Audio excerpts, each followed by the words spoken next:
Le Sénégal affronte très bientôt le Togo sous forme de qualification à la Coupe du Monde. Salut à tous, c'est j'espère que tout serait bien. Donc hors d'une doute, tout simplement on se retrouve pour l'avant-match opposant le Sénégal au Togo ce mardi 25 mars à 22h Inch'Allah. Donc bien sûr c'est un très gros match qui nous attend entre les deux équipes. Ça va être vraiment un vrai combat pour les deux équipes, un match vraiment très important, surtout quand on voit un peu le classement du groupe B à l'heure actuelle. On voit que c'est vraiment très compliqué. En tout cas, si la vidéo vous intéresse, si le sujet vous intéresse, n'hésitez pas à vous abonner et à liker. Et sans plus tarder, je vous dis comme d'habitude, bonne vidéo à tous.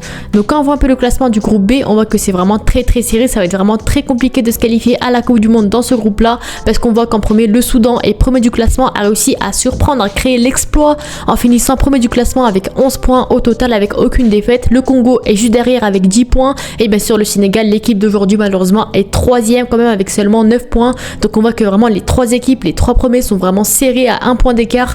Donc clairement ça va être vraiment une bataille sur ces dernières journées encore une fois. Donc là ça va être la journée 6, il va rester au total environ 4 matchs après cette journée là. Donc franchement c'est obligé de gagner ces matchs là si vraiment une équipe veut espérer se qualifier à la Coupe du Monde 2026. En plus voilà, le Soudan n'a jamais joué de Coupe du Monde de sa vie, donc peut-être créer l'exploit, pourquoi pas, mais en tout cas il faut vraiment que le Sénégal gagne ce prochain match si vraiment ils veulent espérer une qualification. Bien entendu ils ont seulement 9 points, on sait que le Soudan premier du classement ils ont 11 points, donc avec 2 points d'écart ils peuvent bien sûr passer devant. Et bien sûr les Togo qui sont les prochains adversaires du Sénégal, ils ont 4 points au total, ils sont juste derrière le Sénégal. Donc clairement c'est vraiment un gros match entre les deux équipes encore une fois. Et malheureusement la Mauritanie et le Soudan du Sud sont derniers du classement, donc eux bon ça va être compliqué de se qualifier, mais en tout cas le Sénégal peut toujours prétendre justement à une qualification. Donc c'est pour ça qu'ils devront se donner à 100% sur le terrain, et pourquoi pas justement espérer une qualification, espérer déjà gagner ce prochain match contre le Togo. Donc quand on voit un peu la forme actuelle et les derniers matchs qu'ils ont pu faire les deux équipes, malheureusement le Sénégal a freiné face aux Soudanais avec un match nul 0-0. Ça a été vraiment très compliqué pour les Sénégalais qui malheureusement n'étaient pas en grande forme, n'ont pas réussi à trouver le chemin des filets. Pareil pour les Soudanais encore une fois. Donc là déjà il fallait que vraiment le Sénégal puisse gagner des points sur ce match là pour espérer repasser devant. Mais on sait que le Soudan c'est une équipe qui s'accroche, qui est vraiment très difficile à gagner, donc logiquement ils ont réussi à s'accrocher. Mais malheureusement le Sénégal, je trouve qu'ils ont vraiment flop sur ce match là, parce que vraiment il y a pas mal de joueurs qui ont été décevants, et c'est pour ça qu'on va revoir juste après la composition probable, parce que franchement ce match là c'était vraiment très compliqué pour les hommes de Pape Thiaw. Et côté Togo, eux aussi ils ont fait match nul, cette fois-ci 2 partout face à la Mauritanie. Donc la Mauritanie c'est une équipe qui est quand même dernière du classement, avant-dernière pardon, donc ça a été plutôt compliqué pour les Togolais. Donc on voit que voilà, pour les Togolais ils ont fait match nul, ils ont ouvert le score au début, ensuite la Mauritanie est repassée devant, et enfin Kevin Danké a réussi à égaliser à la fin du match. Donc on voit que ça a été plutôt compliqué pour les Togolais, ils ont dominé, ensuite ils se sont fait dominer, et ensuite ils ont réussi à égaliser. C'était vraiment très compliqué pour les Togolais, mais au moins ils ont réussi à gagner un point sur ce match là pour espérer pourquoi pas une course à la qualification, même si quand même ça va être plutôt compliqué. Donc quand on voit un peu les derniers matchs qu'ils ont pu faire, voilà la compo probable on va dire de ce prochain match là entre le Togo et le Sénégal, on voit que vraiment à mon avis le Sénégal, Pape Thiaw va changer pas mal de joueurs dans son 11, parce que ça a été vraiment très compliqué. On l'avait au dernier match, il y a des joueurs qui n'étaient pas motivés, des joueurs qui étaient mauvais, des stars qui sont censées être très bonnes qui ont été vraiment mauvais à ce match là. Donc il y a des chances qu'ils puissent faire des changements. En plus surtout on a eu la première sélection de Hassan Diao, donc franchement très belle entrée de sa part, et pour moi bien sûr il mérite d'être titulaire au prochain match. C'était un joueur qui a vraiment apporté de la dynamique, qui a failli faire une passe D. Malheureusement Sadio Mané avait raté son ballon, mais en tout cas c'est un joueur qui était vraiment percutant sur le côté, et pour moi Hassan Diao bien sûr mériterait d'être titulaire. Donc quand tu vois un peu la dernière compo que le Sénégal a pu offrir en 4-2-3-1, on voit que la compo en soi pour moi c'est la compo logique qu'on devrait mettre du Sénégal, mais malheureusement des joueurs comme des Boulaye Dia, des Ismaïla Sarr, des Sadio Mané, des Pape Gueye n'ont pas été vraiment très bons. Donc pour moi franchement il faudrait faire des changements logiquement. Donc on a vu que joueurs sénégalais sur Twitter, n'hésitez pas à vous abonner, on fait des suppositions.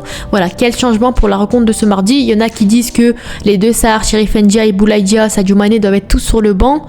Pape Gueye il me semble qu'il est blessé également, donc logiquement il ne devrait pas jouer. Voilà, Hassan Diao titulaire. On voit qu'il y a pas mal de suggestions, on voit que le trio d'attaque plus Lamine Camara et Gana Gueye devraient être sur le banc. Donc là ça va être très compliqué, parce que tous les titulaires les mettre sur le banc ça va être plutôt compliqué. Il propose de faire jouer Hassan Diao, Chérif Ndiaye et Krépin Diatta et les droits, donc on verra bien, mais bon ça va être plutôt compliqué. John Lopi et Cheikh Niasse doivent jouer aussi. Voilà, Sadio Mané, Ismaïla Sarr, Idriss Gueye, Ndiaye sur le banc. Donc eux, en fait, les gens, ils veulent mettre tous les attaquants sur le banc, mais ça va être plutôt compliqué. Surtout que Sadio Mané, qui est capitaine, qui est un patron de l'équipe, ça m'étonnerait quand même que Pape Thiaw le mette sur le banc. Voilà, Pape Thiaw, Ils veulent mettre Ismaïla Sarr, Sadio Mané en soi sur le banc. À mon avis, ça va être compliqué pour Sadio Mané. Après Ismaïla Sarr, pour moi, j'ai peut-être des suggestions de ce côté-là. En plus, quand on voit un peu ce qu'il a pu, voilà, un 4-3-1 s'impose mardi à domicile face au Togo. Edouard Mendy dans les cages, Crépin Diatta latéral droit. Une défense à peu près pareille avec Camara sur le côté gauche. Abdou Diallo, défense centrale à la place de Niakate. Lamine Camara, Gana Gueye. Hassan Diao, Boulaye Dia, Sadio Mané. Et enfin, en attaque, Abdallah Sima ou au pire des cas, Habib Diallo. Voilà, on voit également que le Soudan a déposé une plainte sur le Sénégal à cause de Hassan Diao, mais bon, ça n'a pas marché, je pense. Voilà, sortir Sadio Mané du terrain, changer le système en 4-4-2 ou 4-2-3-1. Ils veulent plus mettre Sadio Mané sur le côté. Même moi, Sadio Mané, je pense qu'il a plus sa place en tant que ailier gauche. Malheureusement, il est plus percutant, il est plus rapide. C'est plus un joueur dynamique comme à l'époque. Pour moi, il faudrait le mettre soit numéro 9, soit numéro 10. Mais en tant qu'ailier gauche, ça va être plutôt compliqué sur ce prochain match-là. En tout cas, moi, je propose qu'on pourrait mettre Pape Matar Sarr à la place de Pape Gueye, parce que malheureusement, Pape Gueye est blessé.